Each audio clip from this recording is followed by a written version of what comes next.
नमस्कार, संकल्प न्यूज़ में आपका स्वागत है। मैं हूं आलोक शर्मा। आइए नज़र डालते हैं आज की मुख्य खबरों पर।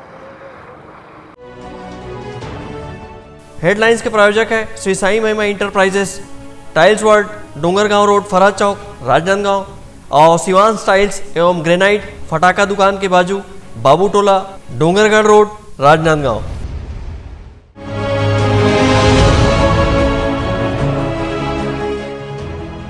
कोरोना योद्धाओं का हुआ सम्मान।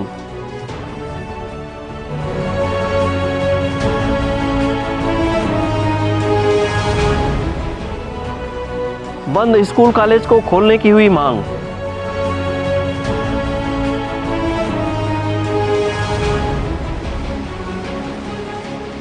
और आम बजट को लेकर लोगों ने दी प्रतिक्रिया। अब खबरें विस्तार से। छात्र युवा मंच द्वारा कोरोना योद्धाओं का सम्मान किया गया। छात्र युवा मंच राजनांदगांव ने शहर के वेस्लियन स्कूल के ऑडिटोरियम में कोरोना योद्धा सम्मान समारोह 2021 का आयोजन कर कोरोना संक्रमण के दौरान रक्तदान, वृक्षारोपण कर कोरोना संक्रमण के रोकथाम एवं बचाव के लिए लोगों को जागरूक करने वाले युवाओं और निःशुल्क शिक्षा देने वाले लोगों को स्मृति चिन्ह एवं प्रशस्ति पत्र भेंट कर सम्मानित किया। कोरोना योद्धा सम्मान समारोह 2021 के मुख्य अतिथि जिला भाजपा के अध्यक्ष मधुसूदन यादव थे।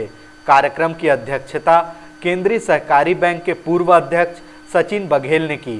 विशिष्ट अतिथि के रूप में भाजपा के नेता रमेश पटेल, राजेंद्र गोलछा, श्रीमती मंगला पुतोड़े उपस्थित थी। उल्लेखनीय है कि कोरोना संक्रमण के चलते स्कूल के पट बंद हैं। ऐसे में बच्चे शिक्षा से वंचित ना हो, इसके लिए जिले के कुछ युवा आगे आए और बच्चों को निःशुल्क शिक्षा देकर शिक्षा का अलग जगाए। इसी तरह छात्र युवा मंच ने रक्तदान शिविर और वृक्षारोपण कार्यक्रम आयोजित कर लोगों को कोरोना संक्रमण के रोकथाम एवं बचाव के लिए प्रेरित किया है। कार्यक्रम के दौरान अतिथियों ने इन कोरोना योद्धाओं का सम्मान किया। इसी तरह सामान्य ज्ञान परीक्षा में उत्कृष्ट अंक लाने वाले प्रतिभागियों का सम्मान भी किया गया। इस मौके पर प्रतिभावान छात्र छात्राओं को मंच प्रदान करने के उद्देश्य से सांस्कृतिक कार्यक्रम का आयोजन किया गया, जहां बच्चों ने अपनी प्रस्तुति दी है।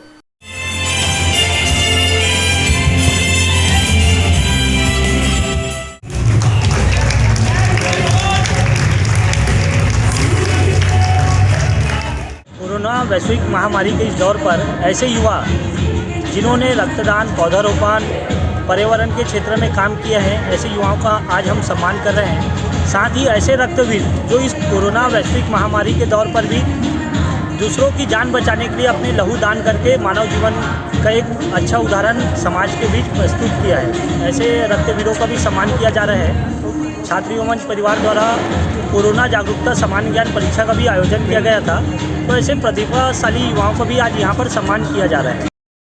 कार्यक्रम के दौरान छात्र युवा मंच ने रक्तदान शिविर का आयोजन किया, जहां युवाओं ने जरूरतमंद लोगों के लिए रक्तदान किए। इस अवसर पर भाजपा के पदाधिकारी, सदस्य सहित बड़ी संख्या में छात्र युवा मंच के कांकेर, रायपुर, बालोद सहित अन्य जिलों के सदस्य उपस्थित थे। विकल्प श्रीवास्तव के साथ परमानंद रजक, संकल्प न्यूज। पाताल भैरवी मंदिर प्रांगण में बर्फानी आश्रम के द्वारा बर्फानी दादा के ब्रह्मलीन होने के 1.25 माह होने पर विभिन्न आयोजन किए गए। राजनांदगांव शहर की मां पाताल भैरवी मंदिर के संस्थापक योगाधिराज ब्रह्म ऋषि संतलाल बिहारी दास बर्फानी दादाजी बीते 23 दिसंबर को गुजरात के अहमदाबाद में ब्रह्मलीन हो गए थे। उनकी इच्छा अनुसार उनका अंतिम संस्कार राजस्थान के मेहंदीपुर बालाजी में किया गया। वहीं उनके ब्रह्मलीन होने के 1.25 माह पर राजनांदगांव बर्फानी सेवा आश्रम समिति व गुरु भाइयों द्वारा बर्फानी दादा की आसंदी कक्ष में आज गुरुचरण पूजन, सुंदरकांड पाठ, हवन और भंडारा प्रसादी का आयोजन किया गया।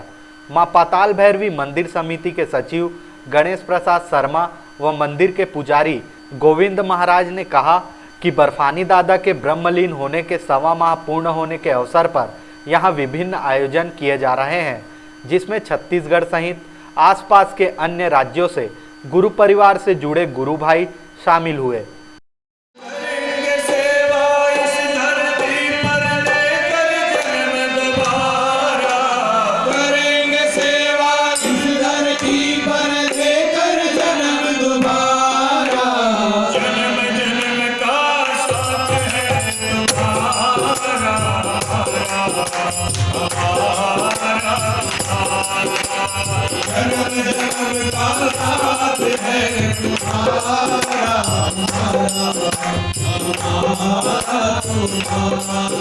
जैसा कि विदित है कि पिछले माह 23 दिसंबर को परम गुरुदेव श्री बर्फानी दादाजी ब्रह्मलीन हो गए थे।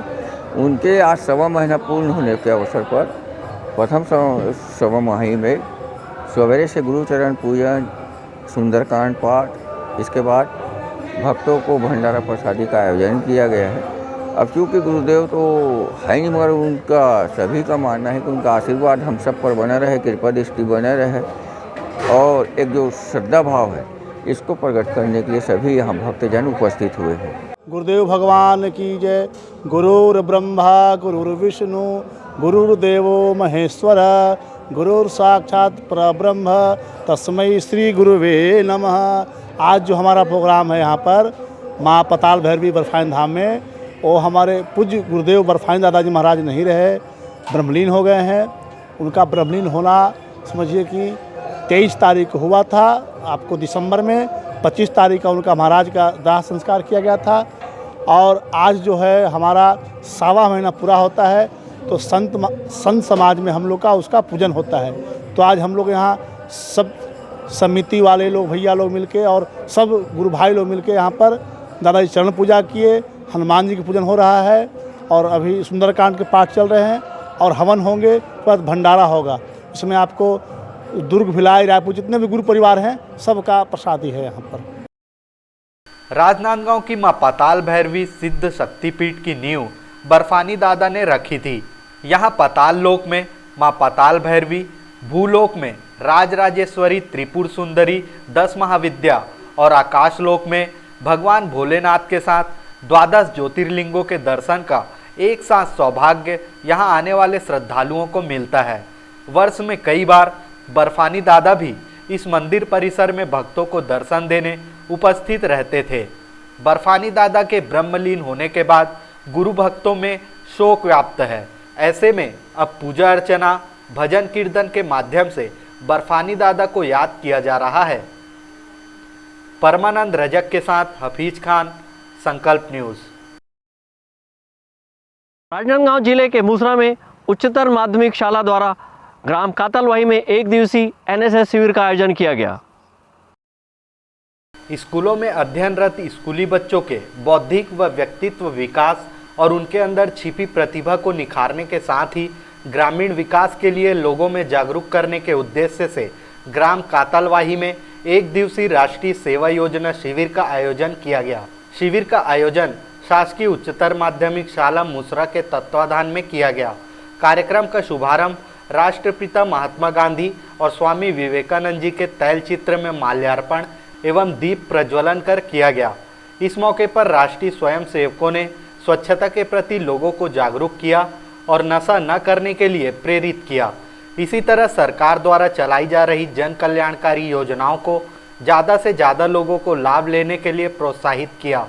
इस अवसर पर स्वामी विवेकानंद जी को याद करते हुए उनके जीवन चित्रण व उपदेशों को आत्मसात करने की प्रेरणा दी गई।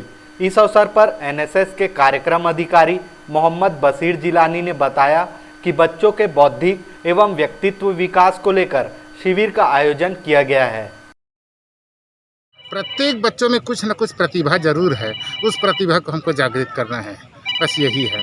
और हम भारत की जो आत्मा है गांव में बसती है, तो गांव में हमको विकास की गतिविधियों को, शासन की सारी योजनाओं को हम राष्ट्रीय सेवा योजना के माध्यम से हम गांव-गांव तक, जन जन तक उसको पहुंचाते हैं, जन जागरण करते हैं कि ये छात्र हैं। जब छात्र ये इस तरह से कार्य कर सकते हैं अध्ययन के साथ ही साथ, अध्ययन अध्यापन के साथ में, तो आप क्यों नहीं कर सकते हैं।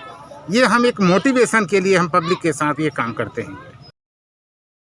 इस अवसर पर उपस्थित छात्रा ने स्वामी विवेकानंद जी को युवाओं का प्रेरणा स्रोत बताते हुए कहा कि इस तरह के आयोजन से जहां बौद्धिक विकास होता है, वहीं स्कूली बच्चों में राष्ट्र के प्रति देश प्रेम की भावना जागृत होती है। हमने यह सीखा कि एनएसएस प्रतियोगिता जो होती है वो हमें यह सिखाते हैं कि छात्र भी कुछ कर सकते हैं। स्वामी विवेकानंद जी युवाओं के लिए प्रेरणादायक थे। उन्होंने युवाओं को बहुत सारे संदेश दिए, जिसके चलते हम उसके अगर संदेश की राह पर चलेंगे तो हम भी एक दिन एक स्वामी विवेकानंद जी बन सकते हैं और उनकी तरह कार्य कर सकते हैं। कार्यक्रम के दौरान रंगारंग सांस्कृतिक कार्यक्रम का आयोजन किया गया, जहां पर बच्चों ने अपनी प्रतिभा निखारी।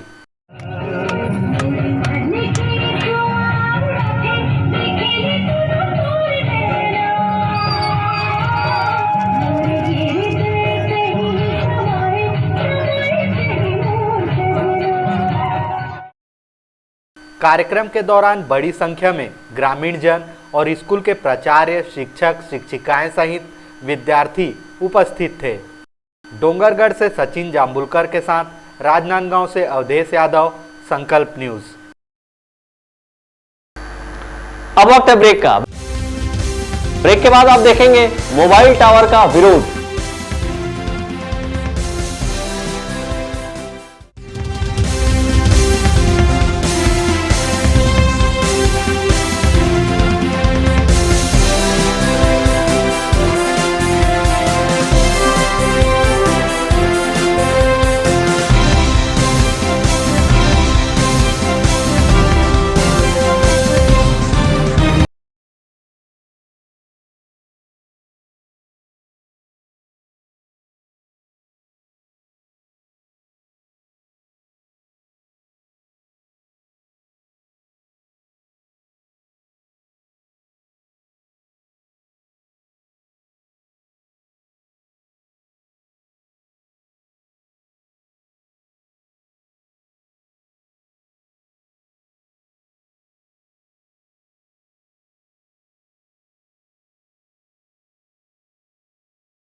सभी सम्मानीय उपभोक्ताओं का आभार। आपके सपने के आशियाने को साकार करता शिवांश टाइल्स एवं ग्रेनाइट, टाइल्स, ग्रेनाइट एवं मार्बल का mega showroom. Johnson, AGL, Kajaria जैसे सभी नामी कंपनियों के अधिकृत विक्रेता। टाइल्स, मार्बल एवं सैनिटरी वेयर्स की विशाल रेंज सबसे कम कीमत पर। हमारे यहाँ नल फिटिंग और पाइप फिटिंग की सुविधा उपलब्ध है। आप सभी के प्यार और सहयोग से सफलतम तीसरे वर्ष में अग्रसर। शिवांश टाइल्स एवं ग्रेनाइट, शहर से मात्र 2 किलोमीटर दूर, नवागांव बाबूटोला फटाका दुकान के बाजू, डोंगरगढ़ रोड, राजनांदगांव।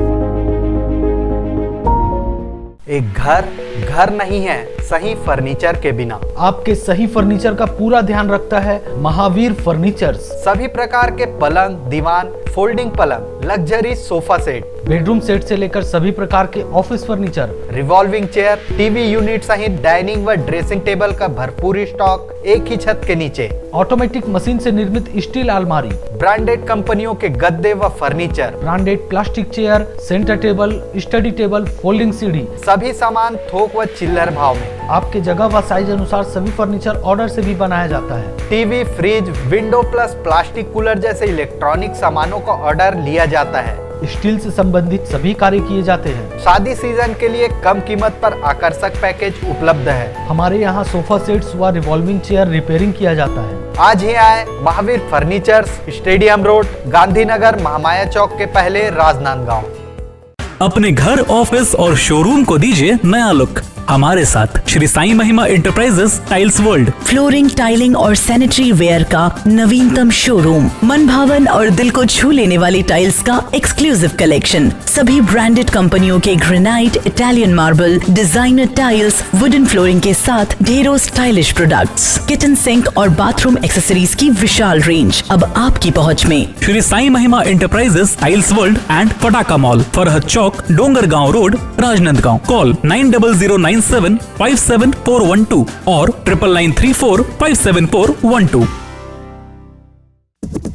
भारत की सभी लीडिंग ब्रांड्स एक ही छत के नीचे, राज मार्केटिंग। सभी प्रकार के इलेक्ट्रॉनिक्स आइटमों की विशाल रेंज जैसे TV, fridge, AC, mobile, mixer grinder व और भी इलेक्ट्रॉनिक सामान। इस वैवाहिक सीजन सबसे लेटेस्ट वैरायटी और अपने बजट की मात्र एक दुकान। सभी प्रकार के branded LED TV, LG, Panasonic, Samsung, Intex सभी साइजों में उपलब्ध। Bajaj finance, HDB finance home credit के द्वारा 0% ब्याज में आसान किस्तों पर एक्सचेंज ऑफर। करे कैशलेस खरीदी और लकी ड्रॉ में शामिल होकर जीतिए वॉशिंग मशीन। सर आइए तो सही, रुकिए तो सही, मिलिए तो सही। जल्दी करें, राज मार्केटिंग, भारत साइकिल स्टोर्स के बाजू में, जूनी हटरी, राजनांदगांव। अपना बाजार, सभी प्रकार के आइटमों का भरपूर स्टॉक। कंप्लीट फैमिली शॉपिंग का मजा लीजिए बिल्कुल सस्ते दामों पर। घरेलू उपयोग की हर चीज आपको मिलेगी। Artificial jewellery, crockery, ladies, gents and kids footwear, readymade कपड़े एंड हैंडलूम आइटम्स और खिलौने की एक्सक्लूसिव रेंज, साथ ही कंप्लीट किचनवेयर आइटम्स जैसे क्रॉकरी, स्टील आइटम्स, प्लास्टिक के सामानों की विशाल रेंज, घर सजावट के सामान, कॉस्मेटिक्स, बेल्ट, पर्स, परफ्यूम और भी बहुत कुछ। तो फिर देर किस बात की, पूरे परिवार के साथ आइए। अपना बाजार, अली मार्केट, गुड़ाखू लाइन, राजनांदगांव।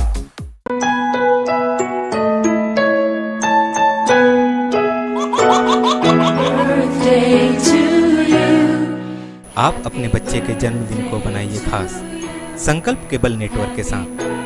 सिर्फ 500 रुपये में 30 सेकंड का विज्ञापन हर 3 गाने के बाद और आपको मिलेगा 1 पाउंड का केक फ्री। आप अपने बच्चे की तस्वीर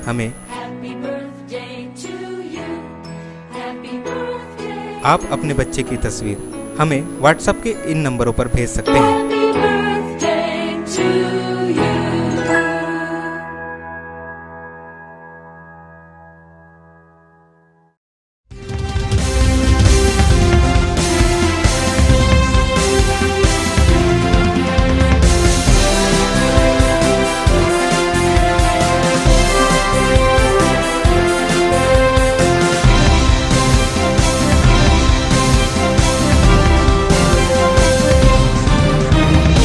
के बाद आपका स्वागत है।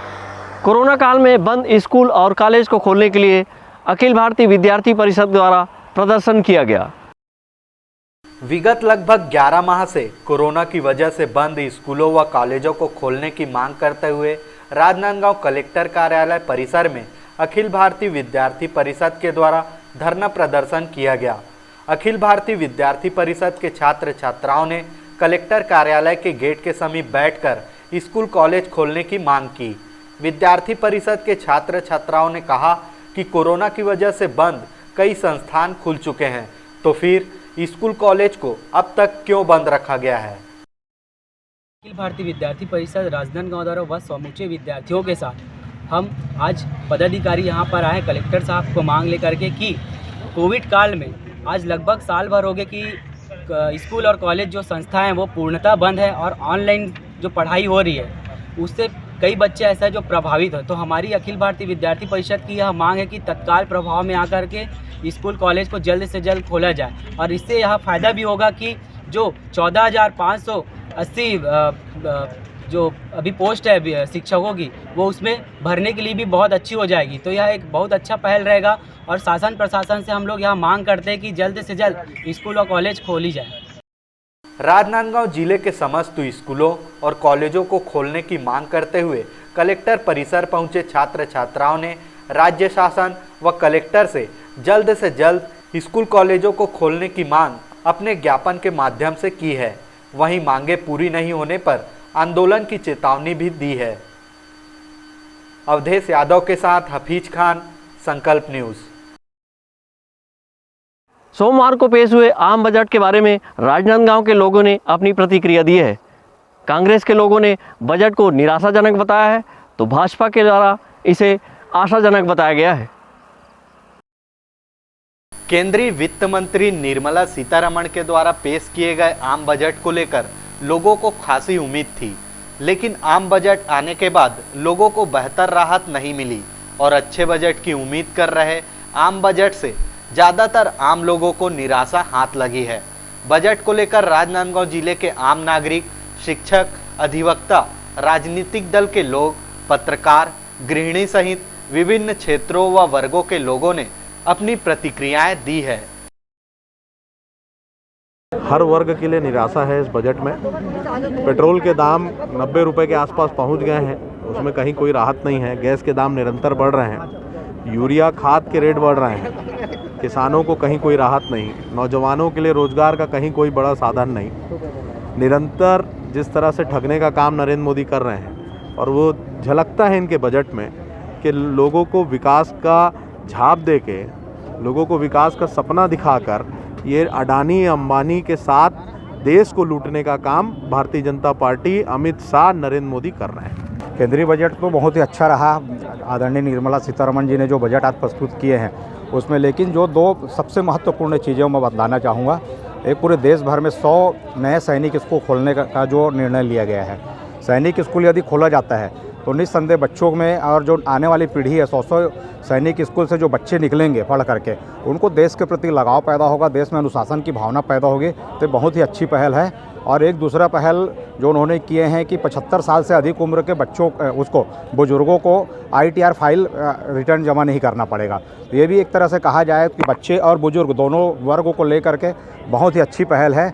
और बाकी सभी योजनाएं एक एक करके आप विश्लेषण करते जाओगे तो पता चलेगा कि योजनाएं जो उन्होंने लॉन्च की है और जो बजट में प्रावधान रखा है बहुत ही अच्छी है। प्रथम दृष्टया में जो देखने पे जो लग रहा है तो इनके ये जो बजट है वो आम जनता के लिए एक झुनझुना ही है, एक छलावा है, दिखावा है। जैसे कि आप अभी तक की केंद्र की जो मोदी सरकार है वो बजट पेश करते रही है, उसमें ना तो किसान को फ़ायदा हुआ है, ना आम आदमी को फ़ायदा हुआ है, ना मज़दूर को फ़ायदा हुआ है, ना बेरोज़गार को फ़ायदा हुआ है, ना छोटे जो MSME प्रोजेक्ट के जो लोग हैं उनको फ़ायदा हुआ है।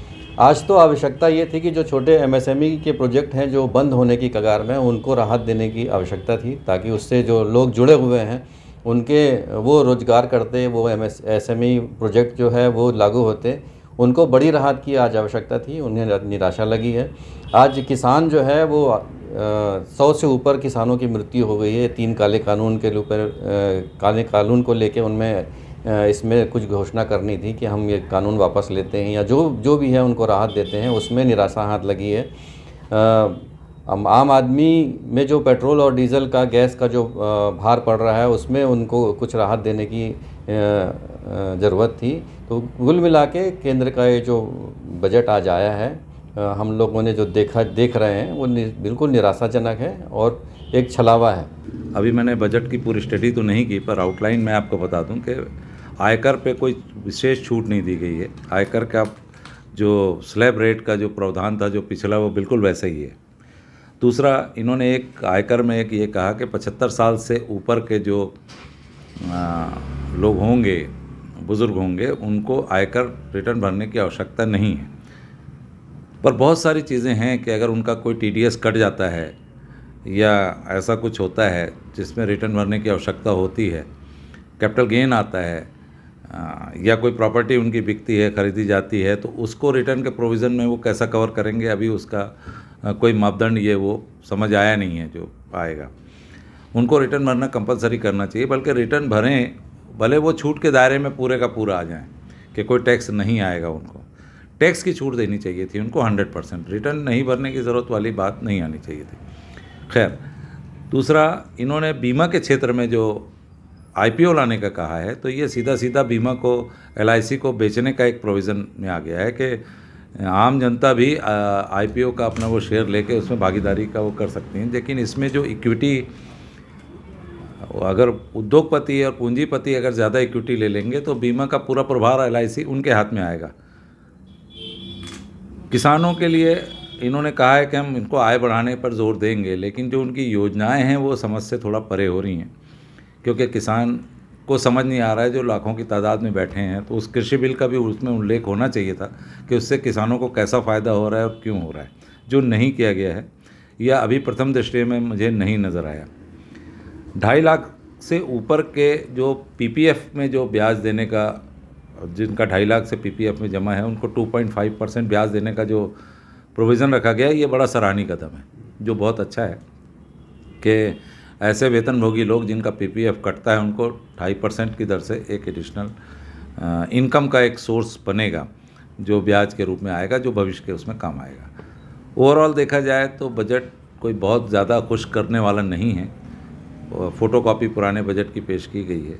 कुछ ये किया गया, 35,000 करोड़ रुपए इन्होंने कोरोना वैक्सीन पे खर्च, कोरोना के इलाज और उस पर काम करने के लिए इन्होंने खर्च किया, जो सराहनीय है। 35,000 करोड़ रुपए वो निकाल रहे हैं पेट्रोल और डीजल के रेट्स पे। उन्होंने एक्साइज ड्यूटी कम की है, पर उन्होंने इधर दूसरी तरफ शेष लगा दिया है। तो अगर एक्साइज ड्यूटी कम करके शेष लगा दिया है तो कीमत पे कोई फ़र्क नहीं पड़ेगा। तो क्या शेष का पैसा बता देने से कुछ भ्रामक स्थिति पैदा हो रही है कि पेट्रोल के रेट में हमने ये घटा दिया, पर कहाँ बढ़ा दिया, ये थोड़ा डार्क में है। देश की जनता को समझ में नहीं आ रहा है कि बजट किस तरह लें। कुछ चीज़ें इन्होंने सस्ती की, पर मोबाइल और ये वो सारी चीज़ें इन्होंने महंगी की है। मसूर दाल और ये चीज़ें उन्होंने महंगी कर दी है, बाकी चीज़ों का उन्होंने फ़र्क किया है। ओवरऑल ठीक ठाक कह सकते हैं, पर बहुत खुश करने वाला बजट नहीं है। नए सेक्टर्स एजुकेशन, व्यापार को दृष्टिगत में रखते हुए कोई बहुत बड़ी योजना नज़र नहीं आ रही है। हॉस्पिटलाइज पे बहुत ज़्यादा ध्यान नहीं दिया गया है कि हॉस्पिटल खोलना चाहिए और ये करना चाहिए। एनजीओ सेक्टर्स पे क्या क्या कवर करके देश तक पहुंच सकते हैं, इस पे कोई बड़ा विशेष नहीं है। विगत कुछ वर्षों से जो भी बजट आ रहे थे वो केवल दस्तावेज़ों के पुलिंदा मात्र नज़र आ रहे थे। आज जो बजट पेश हुआ है इसमें उन्होंने सेस लगाया है डीजल पे और पेट्रोल पे। सेस लगाने का मतलब ये होता है कि वो जो भी उपकर लगा रहे हैं वो उसे उसी विषय पर खर्च करेंगे जिसके लिए उन्होंने लगाया है। और उन्होंने कृषि के लिए लगाया है 4 रुपये प्रति लीटर उन्होंने लगाया है डीजल पर और 2.5 रुपये लगाया पेट्रोल पर। ये राशि का एक फंड बनाकर रख दिया जाता है जो केवल उन्हीं के उपयोग में किया जाता है, चाहे वो एजुकेशन के लिए बनाया जाए चाहे किसी के लिए बनाया जाए। तो एक प्रकार से इसे एक अच्छी सोच मानी जा सकती है। कहीं पर बजट ने समाज को कष्ट पहुंचाने वाला काम भी किया है, जिसमें खाने पीने की कुछ जीन्स महंगी हो गई हैं। जैसे उन्होंने बताया है कि अभी जो एक सार रूप में आया है उसमें काबुली चना जो है वो महंगा होता चला जा रहा है। इलेक्ट्रॉनिक आइटम उन्होंने महंगा किया है, मोबाइल को महंगा कर दिया। अभी वर्तमान की सबसे बड़ी मांग कोविड काल में एक एक घर में एक एक बच्चे के लिए मोबाइल बना हुआ है और उस पर रेट बढ़ा देने से उनकी पढ़ाई भी डिस्टर्ब हो सकती है। गरीब परिवारों पर, औसत दर्जे के परिवारों पर बहुत बड़ा दबाव पड़ सकता है। कम से कम वित्त मंत्री को इस चीज़ पर कुछ सोचना चाहिए था, या अभी जो पुनरीक्षण बजट चढ़ेगा उस पर इसके लिए अगर गुंजाइश बनाई जाए तो आम जनों को फ़ायदा हो सकता है। ये जो बजट प्रस्तुत किया गया है केंद्र सरकार के द्वारा, ये घोर निराशाजनक बजट है। इस बजट में पूंजीपतियों को बढ़ावा देने और गरीबों को और गरीब करने का पूरा लक्ष्य इसमें दिख रहा है, प्रतीत हो रहा है। इस बजट में किसानों के लिए बहुत ऐसा कुछ नहीं किया गया कि वो उनकी अर्थव्यवस्था सुधर सके। बहुत षड्यंत्रपूर्वक पूंजीपतियों को लाभ दिलाने, जैसे पहले ऑनलाइन एजुकेशन की बात कही गई, बच्चों को ऑनलाइन एजुकेशन दिया जा रहा है और आज मोबाइल के रेट बढ़ा रहे हैं। तो इस रेट के बढ़ने से पूंजीपतियों को फ़ायदा होगा, वो बड़े उद्योग घरानों को फ़ायदा होगा और एक मिडिल क्लास आदमी, उसके लिए इस बजट में कोई जगह नहीं है। मिडिल क्लास आदमी, जो सबसे ज़्यादा जनसंख्या यहाँ इंडिया में मिडिल क्लास लोगों की है, उन पे कोई ध्यान नहीं दिया गया। उनको और गरीबी रेखा की ओर ढकेलने का प्रयास किया गया है अनाजों के मूल्य बढ़ाकर।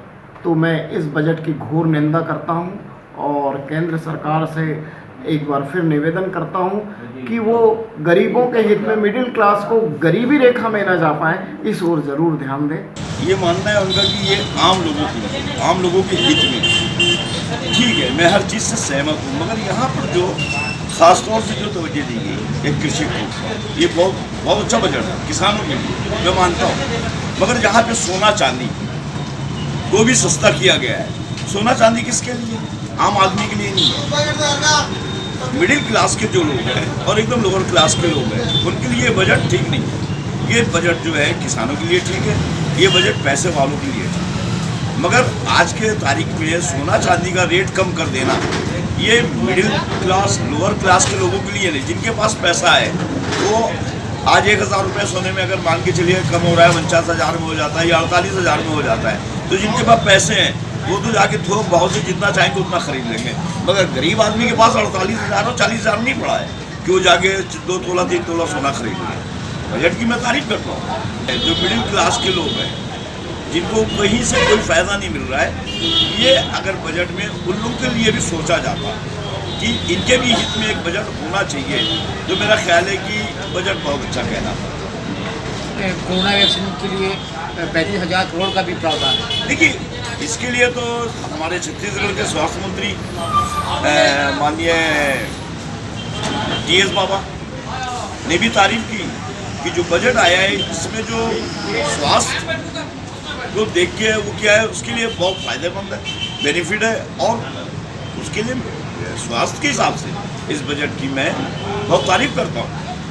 की जो वैक्सीन है, कोरोना को देख के जो इस बजट को बनाया गया, उसके लिए जो भी चीज़ें सामने दिखी हैं, मैं उसकी तारीफ करता हूँ। बहुत अच्छा बजट है, मगर आम जनता के लिए जो बोला गया है कि आम जनता के हित में ये बजट है, तो मेरे को आम जनता के हित में नहीं लगा ये बजट, क्योंकि इसमें सबसे ज़्यादा अगर दबेंगे मिडिल क्लास के और एकदम लोअर क्लास के। फिर भी जिस नज़रिए से सरकार ने बजट पेश किया है, तो आपको क्या लगता है, उम्मीद पर खरा उतरेगी धरातल? नहीं, मुझे कहीं से भी उम्मीद में खरी इसलिए नहीं उतर रही है, जो किसानों को, कृषि को लेके जो बजट को पेश किया गया।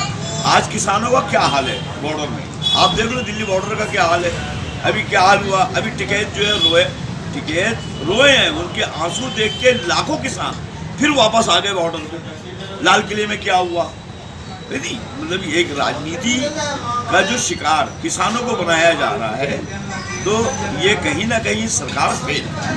केंद्र सरकार द्वारा पारित बजट सिर्फ एक भ्रम जाल है। चूँकि मैं एक महिला हूँ, तो बात महिला से शुरू करती हूँ। उज्ज्वला योजना के तहत बीपीएल धारियों को जो सिलेंडर दिया जा रहा था, उसमें अब बढ़ोतरी किया जा रहा है। तो क्या यहाँ गरीबों की संख्या बढ़ गई है? यहाँ हमारे देश में गरीब और ज़्यादा हो गए हैं। इसी प्रकार किसानों के लिए बनाए गए 3 बिल काला कानून जो बनाए हैं उसके कारण आज देश में किसानों का आंदोलन हो रहा है। उन्हें आग में झोंक दिया गया है और उनके लागत का 1.5 गुना देने की बातें कही जा रही है, जो पूरी तरीके से भ्रामक है, झूठी है।